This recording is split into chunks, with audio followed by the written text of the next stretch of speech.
Welcome in, everybody, to the NBA Front Office Show. And someone messaged me this morning and said, when are you guys planning to do another live show? And with the news that's been coming out today, I said, I think today might be a good day. Mega Man theme and all in effect. I'm Trevor Lane. You can find me on Twitter at Trevor_Lane, joined by Keith Smith at Keith Smith NBA. Keith, another wild day in the NBA. I had a buddy of mine who is a big football guy reach out to me and said the NBA is trying to steal the thunder of NFL trade deadline day. Is that what this is about, or what is this madness that we're experiencing right now?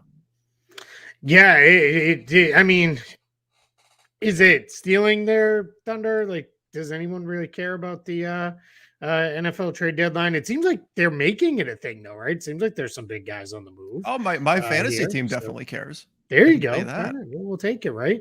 But yeah, man, it is. It's the NBA is. Here they go. So we'll see. Where this goes. It's been a pretty wild day in the league we cover. That's for sure. Absolutely. If you're joining us live, coming in from either Twitter, YouTube, Facebook, welcome in. We will take some questions and comments along the way. But let's just not bury the lead. Let's get right into it. The Nets have decided to fire Steve Nash and then very quickly, like suspiciously quickly, pivoted to hire Ime Udoka, who is still or was still under contract with the Boston Celtics. Right. He was just suspended. So, Keith, what is going on here? I know you're going to have the Boston perspective up for us.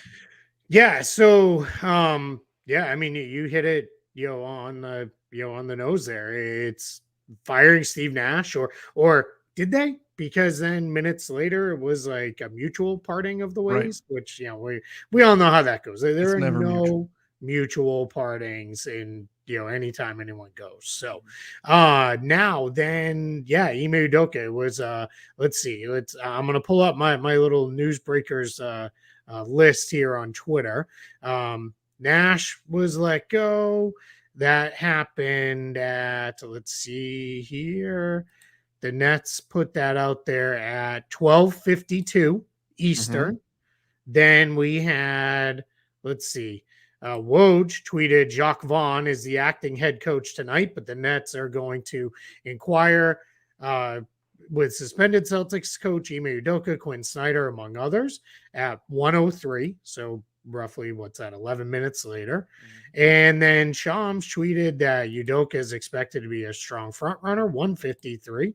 So an hour later. And then Woj tweeted it would be finalized in the next 24 to 48 hours, about 10 or so minutes after that. So yeah, pretty rapid fire. I would say this all, came down with Nash getting fired and then Ime Udoka, which shockingly leads me to believe maybe something was happening prior to Nash being fired. Maybe possibly. Come on, could be. this is like the coaching equivalent of free agency starting, and 1 minute later, a super complicated contract is already worked out. By the way, little slap on the wrist for the 76ers for that. Didn't have that in my show notes for today, but 2 second-round picks. Don't think that's going to deter anyone from tampering in the future. I think that's a pretty acceptable cost. We'll get into that in a little bit.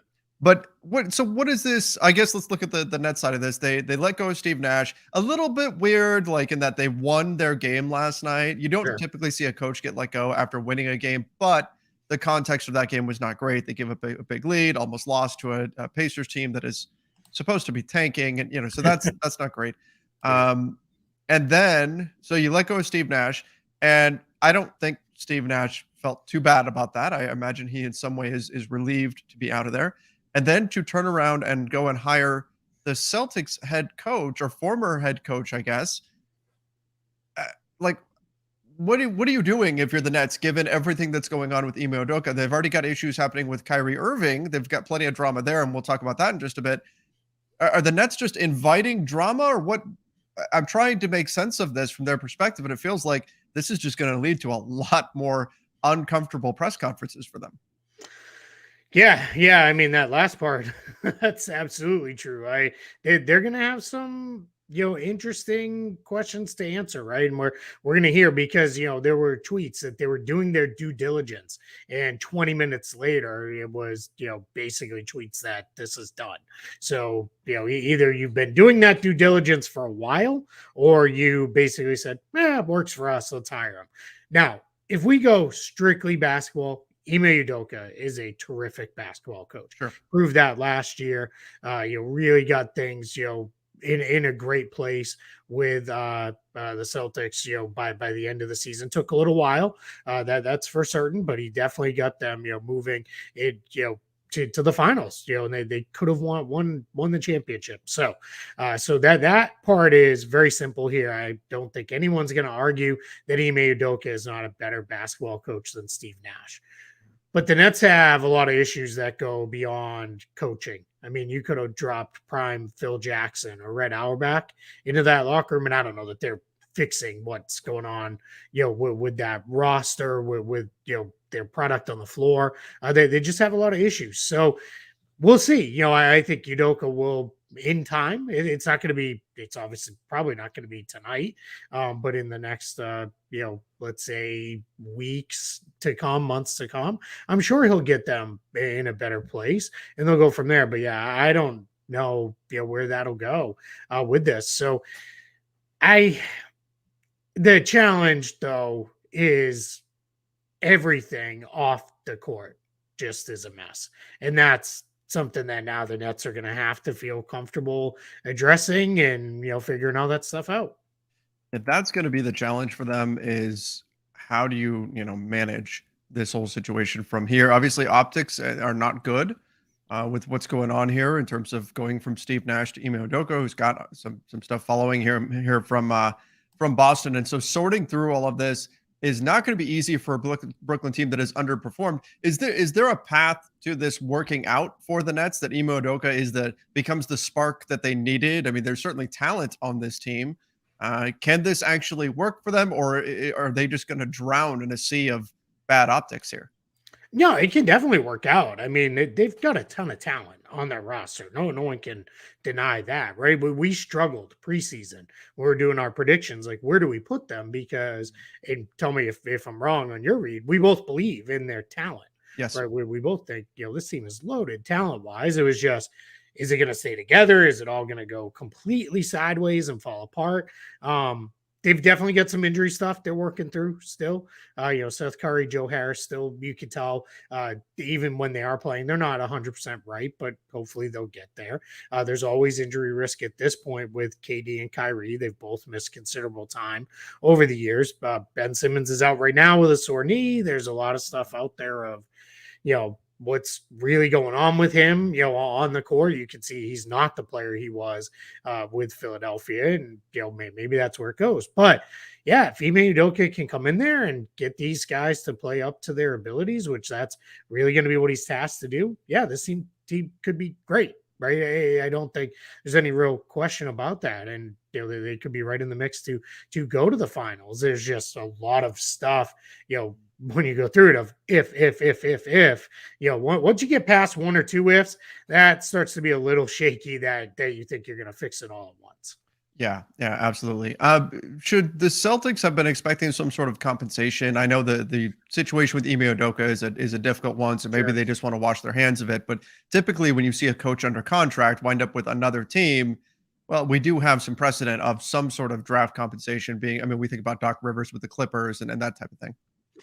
Yeah, couple things on that. So the Doc Rivers situation, which also obviously involved the Celtics, there is the NBA did not like that. They do not want coaches or front office executives being traded per se. They don't even really want in exchange for releasing them from a contract, we're going to give you, picks or anything like that. It's just something that the league is not comfortable with. They basically let that be known after the Rivers situation happened. I think that was very much treated as, hey, we're going to allow this, but this is not a thing we want to become something that is a regular occurrence.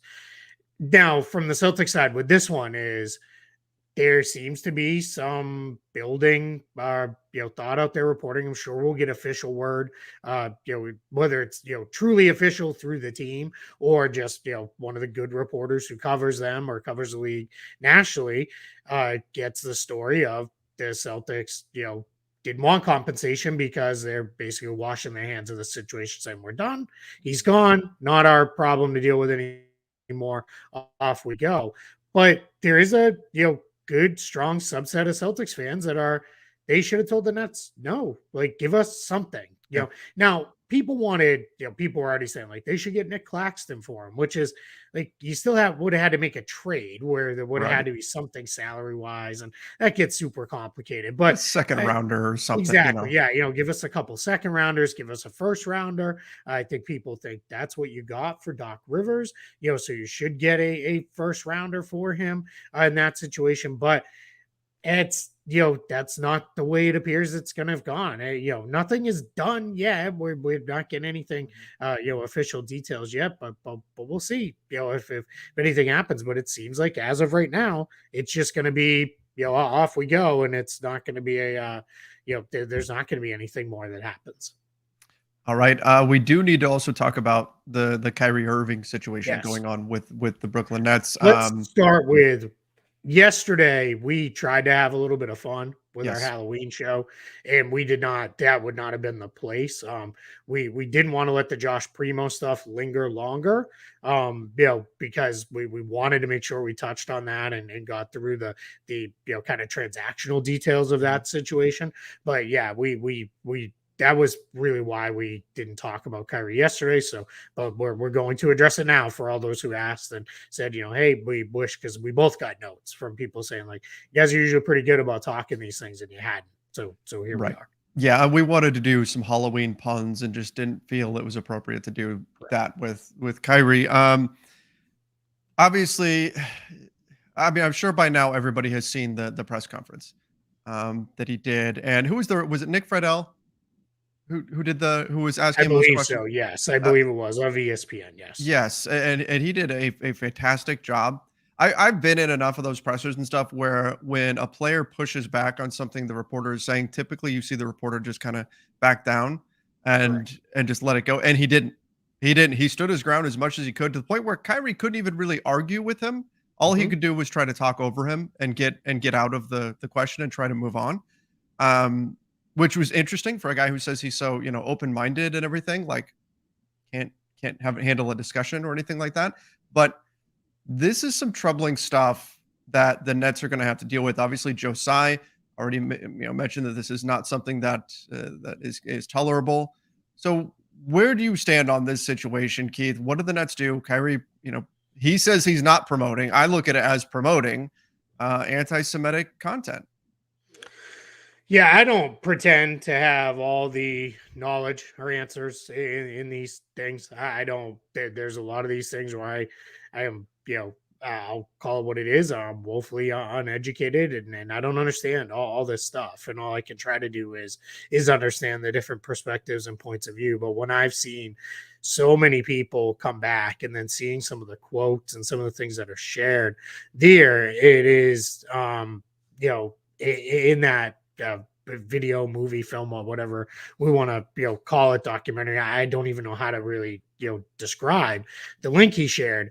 It seems like it's pretty hateful stuff. And now, is that controversial in and of itself? Of course, right? There's always going to be a second side there, but I think I'm going to lean towards those people I have trust to be fair and balanced, saying it's truly hateful stuff in there. So that does, that leaves me uneasy. And when you have the primary governor of the team basically saying like, hey, you can't promote, anti-Semitic language and films that have that kind of thing in it, and that speaks volumes. Now, the team, the league released statements that to me they're just, just words, like, right. Yeah. We don't, nobody, we don't support hate speech in any form.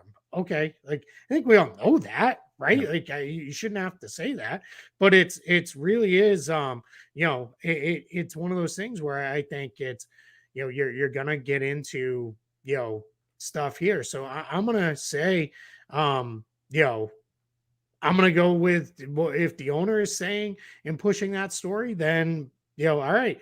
But it's very clear he also basically said, "Hey, I don't like what Kyrie did," but then nothing happened. He didn't, fine him, didn't suspend him, No. didn't do any of those things. And I'm not saying they should have done those things or anything like that. I don't, know enough about that situation. But yeah, it's one of those things where it just, all around everything with the Nets right now just feels kind of gross to me. The whole situation just seems very, messy and gross, and it's just, they're inviting a lot of questions on, into them.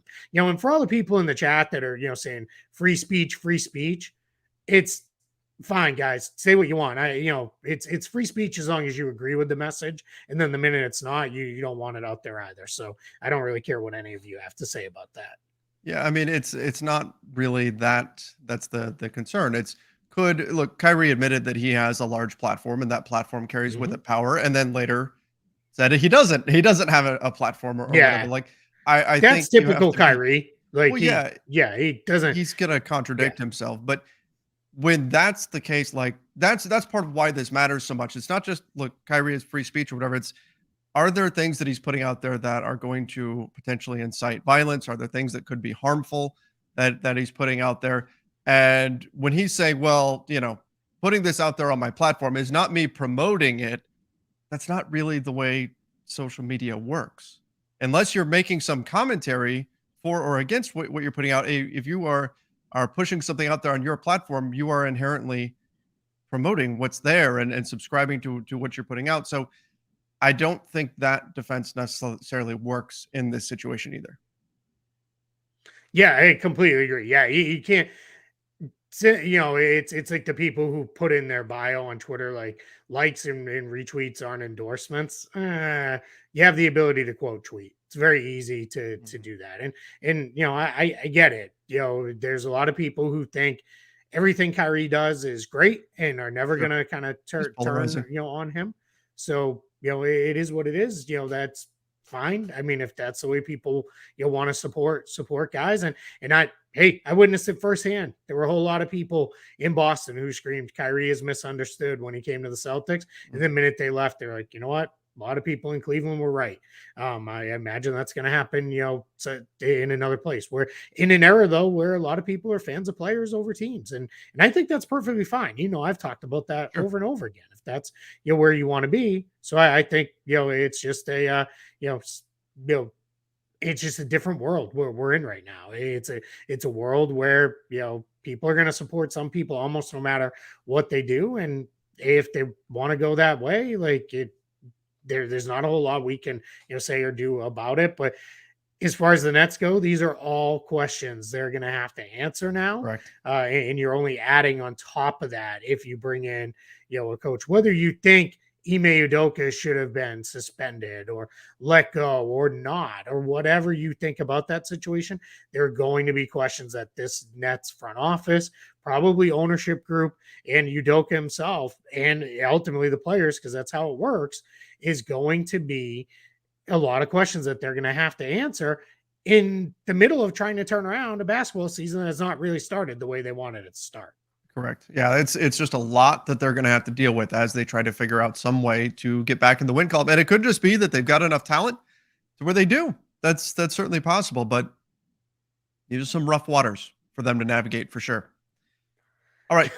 Guys, Trevor and I are not trying to control the way people think. If you think, a couple guys on a basketball show can have that kind of power, I mean, thanks, I guess, if you think that's the kind of sway we have in the world. But come on, be reasonable. No.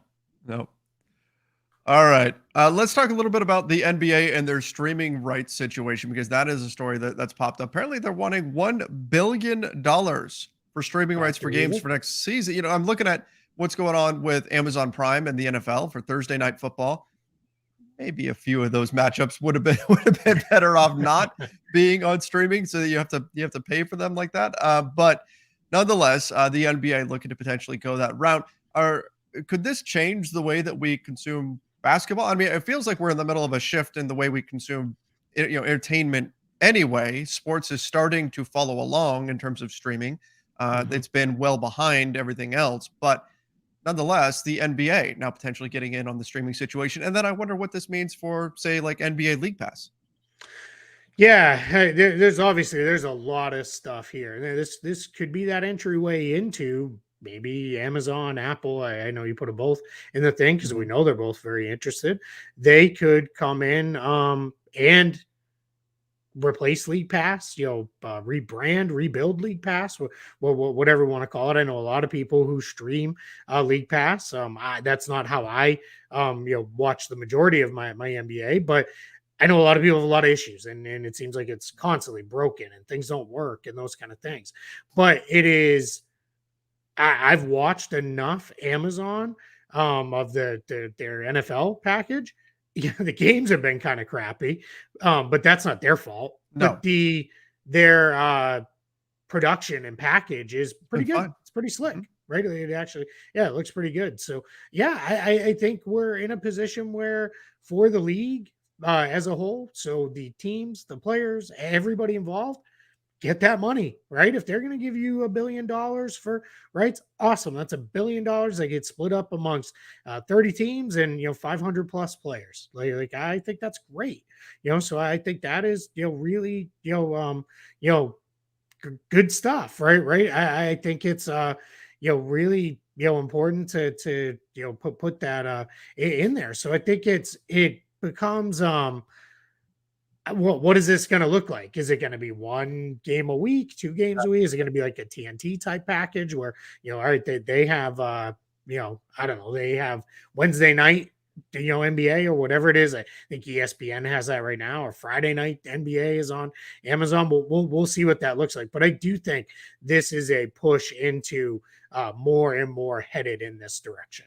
Well, somebody in our chat mentioned that League Pass, you can get it on Amazon Prime. Yeah, Yes, look, but it's still League but Pass. it's still League Pass. Yeah, What I'm saying is there going to be something that is separate where you are correct. required. Like right now, I subscribe to NBA League Pass because, of course. But I subscribe to the web version of it. So if I want to watch it on my TV, I use my smart TV and I go through the app and all of that kind of stuff. And I haven't had many problems with it, honestly. I know a That's lot of other because you're people. younger and more technologically savvy than I am. I need to do the old I'm not school. that much younger than you, but I haven't had a ton of You just problems with look it. That's all. with That's League all. Pass. Oh my gosh.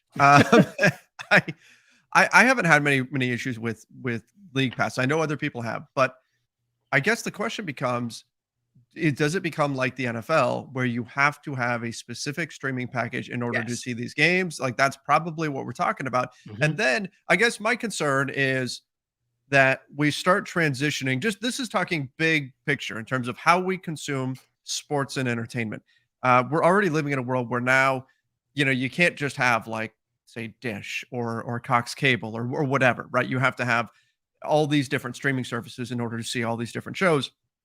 Which actually I think is an improvement compared to the old cable system. And there's more, Mhm. there's more choice in there. You have more ability to pick and choose what you're going to see. I think we are moving in the right direction there.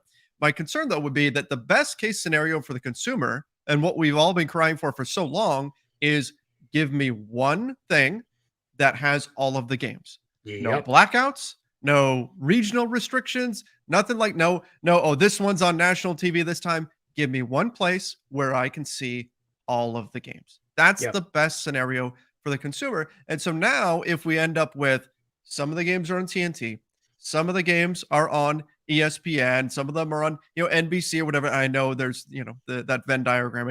There's Mhm. some crosses there, but then you've got some that are on NBA TV, which that's a different subscription for some people to go see.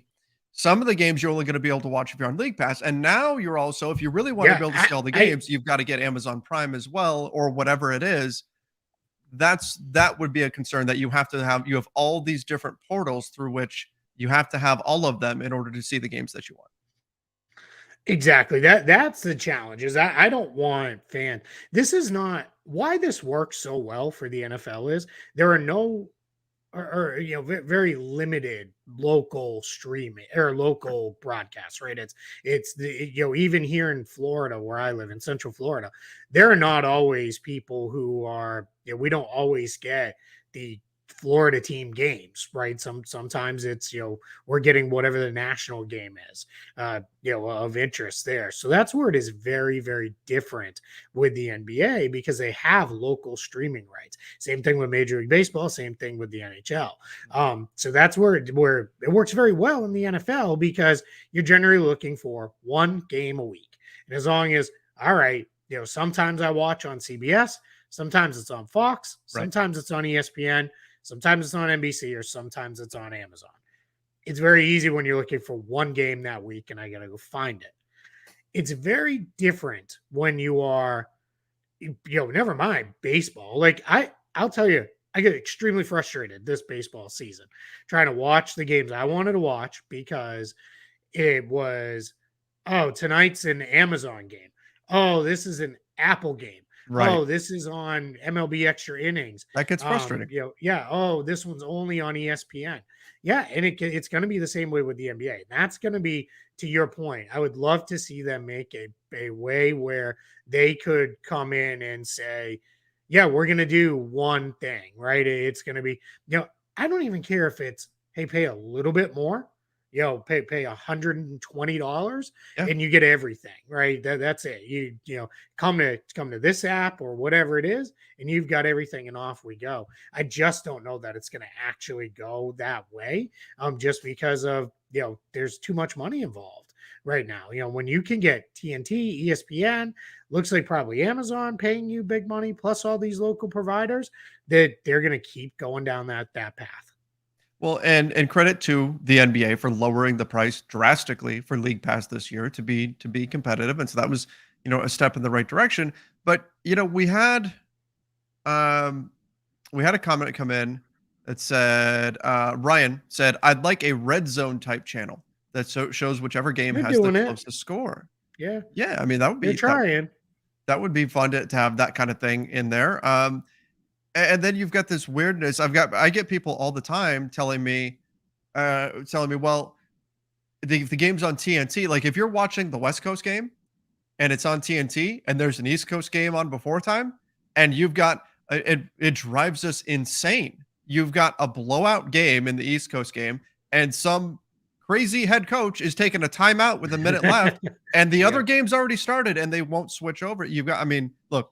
We could complain all day about the TV broadcast and stuff, but there's some craziness in there that I would like to see fixed. I think that streaming provides a lot of avenues to fix some of these things and to give the consumers more options and more choice and more control over what they're seeing. But you also have to be willing to go down that path instead of putting your product through as many different portals as possible. And so I just want to make sure, well, I'm hoping, I don't have any way to make sure, but I'm hoping that the NBA doesn't get too far where, like you're saying with baseball, you've got to look through all these different places just to find the game that you want. Yeah, Dre in the chat says about the idea of like a red stream, said that'd be dope, but they would have to watch for a while, not like football where you can do in the red zone. And that is 100% true, right? Like football, it's I mean, I used to watch red zone all the time, especially when I was deep into the fantasy football world. It was like, the go-to. The NBA doesn't necessarily work that way. One thing I do, though, the NBA is trying something next week. So next Monday on the 7th, if we remember, the NBA took Election Day, the 8th, off. They said, as part of our support for Election Day, we are not going to play on Election Day. Everybody, go vote, go do your thing. So what they're doing on Monday is everybody's playing. There are 15 games. All 30 teams are going to play. The first game of the night is Wizards Hornets at 7 p.m. Eastern. So that's not unusual. Then every 15 minutes, all the way through 10:30 p.m. Eastern, a game tips off. All staggered. Nobody starts at the same time on that Monday. That is clearly saying, well, if we're going to give the whole league the middle of the week off without any kind of break built in, or middle of the week day off, we got to get games in on the other days. So let's try something. And that to me is, let's see what this looks like. Let's see, are people hopping around? My guess is, are they calling it crunch time? I want to say that's the new thing they're doing. I think Jared Greenberg hosts it. I believe it's called Crunch Time. I think what they're going to do is they're going to go heavy on crunch time that night, and they'll pop around. What you obviously right, your hope is you get 20 out of 30 close games, and you can pop to and get to a place where it is I can watch the last 5 minutes. I can watch the last 5 minutes. I can watch the last Sure. 5 minutes of all these games and go. So that's where I think they're headed for with this trying this new thing on Monday night. It's not going to be often you're going to see 30 teams play, but even if you can stagger by 15 minutes and put games in their own kind of individual mini window, it might work for something that is red zone approximate. It's never going to be red zone, but No. red zone approximate, you might be able to get to the end of the last 5 minutes of a whole bunch of different games throughout the night. See, football is different in that there's so many stoppages and very little actual on play. Like somebody did this. They charted the amount of actual clock is moving, like, and the ball is in play time in a football game. It's comically low. It's like it's lower. Like when you think it's going to be low, it's lower than that, right? Yeah. Like it's ridiculous. I don't have the exact number, but it's ridiculously low. So with all those stoppages, it makes it easier to hop around to the different games. And Red Zone does a fantastic job. I watch it every Sunday. But so I don't know, because basketball has a lot more time with the ball in play. I don't know exactly how that would work, but could you jump around to games that are in, as you said, crunch time? Maybe that's something that that could actually work. So I'm excited. I didn't know that they were doing that, and that's I'm interested to see how that works out with the NBA. This comment says, with the super chat, thank you, said, outside of the USA, League Pass works for all games. Cheers from Chile. Well, thank you, and you guys are fortunate. I can tell you that, because if you can see all of the games on one platform, that's the dream. That is the dream for sure. I mean, that's because you don't have the broadcast rights, right? Correct. Like that's the challenge here. Yeah. Hey, Calvin Ridley got traded from the. I just saw that to the him. Jaguars. The Jaguars. I guess he's able to go play again. Which talk about ridiculous suspensions. Oh my gosh! What did he bet? Like $1,500? I don't even know. It When he was, whatever. Something That's crazy like that. That's not for us to cover. This just came across. Chris Middleton assigned to the Wisconsin Herd for practice today. Let's go. That's good news. Seems like he's getting close to maybe coming back soon. So that's really good news to see. For them, not like the Bucks need it. They're absolutely rolling the league right now. But yeah, good news. Yeah, absolutely. I always want to hear about players who are getting healthy. Jakob Poeltl. Let's talk about him. Sure. Underrated Jakob Poeltl. I feel like people around the NBA don't have a good grasp of how good he really is. For the Spurs, for the 5-2 San Antonio Spurs. What is happening? The Spurs are 5-2, and the Jazz are what, 6-2 now? Yeah. What on earth is going on here? The NBA, where crazy things happen. But Jakob Poeltl can sign an extension with the Spurs, but they're limited on the number that can be agreed upon. On his contract. Only pays $9.4 million right now. So what's going on? Why is he most likely not signing an extension, Keith? Yeah, so when you make as little in quotes there as Jakob Poeltl, all relative in the NBA, you can only get 120% of your current salary or 120% of the average salary. So in this situation, what happens with Jakob Poeltl? He's eligible for what I call the Dinwiddie extension, because Spencer Dinwiddie is one of the more notable players to sign this, and that starts at about $12.9 million. Would start next season, and that would go maximum of 4 years, $58 million. So we're roughly call it $15 million a year. So in this case, I think Jakob Poeltl is the kind of saying, I might be one of the best, if not the best centers available on the market. I might hold out and wait and see all these teams with cap space. A handful of them do need a center. If they miss out on some other targets, I might land $15 million in first year salary, never mind average salary. So I think that's why they are looking into a point where, I'm not necessarily going to sign right now, because it's probably not going to be enough. Spoiler alert, I will have a piece coming on this maybe tomorrow, if not tomorrow, Thursday, about Jakob Poeltl and Miles Turner, and another kind of situation that could potentially be a play with Turner more so, that makes extension for him a little bit more likely potentially if the Pacers want to go that direction. Now, obviously, Assuming he is not convinced the Lakers to trade for him by then. That's right. He's trying. He is sending over maybe some cookies or something right now to the Lakers front office with a little note saying, "Hey, please trade for me." Yeah. Yeah, I mean, it's like one of those Valentine's cards. It's like, do you like me? Will you trade for me? Check check the box, yes or Yeah. no. Miles Turner, Miles Turner and Jakob Poeltl are both guys who have been linked to the Lakers. And when I see this, though, that he's not willing to sign a contract extension, like Brian Windhorst mentions Jakob Poeltl is a trade candidate. Well, this I would have to think greatly diminishes his trade value because a team that would trade for him would want to give him an extension. They don't want to give up assets for him and then, oh wait, I'm going to explore free agency and I'm gone. Right? I mean, You that's still get his bird rights. So if sure. you're looking at it and saying, yeah, we're good with giving you, 75 million over the next 4 years, 80 million, I think then you would feel good with that. So yeah, I think there is a chance that maybe they don't go that direction as far as like not wanting to trade for him. I think you could still see plenty of trade interest in Jakob Poeltl. You just have to have the conversation ahead of time of, hey, Correct. if we trade for you and we give you a fair offer, are you willing to stay here? Yep. It's just something you need to know before you Same go thing with and trade any assets. expiring guy. Exactly. Yep. Yeah, you've got to be in the right spot there. Yep, exactly. Yep. Yeah, and to the point of he does. Somebody said in the chat he does not shoot free throws well. That's being kind to him. Let's regroup back to the topic of the day real quick before we close out the show here. Guys, if you're just joining now, roughly 1,000 people jumped in here, which is great. We appreciate that last minute unplanned show. We talked net stuff right off the jump on it. If you missed it, you can go back and watch later.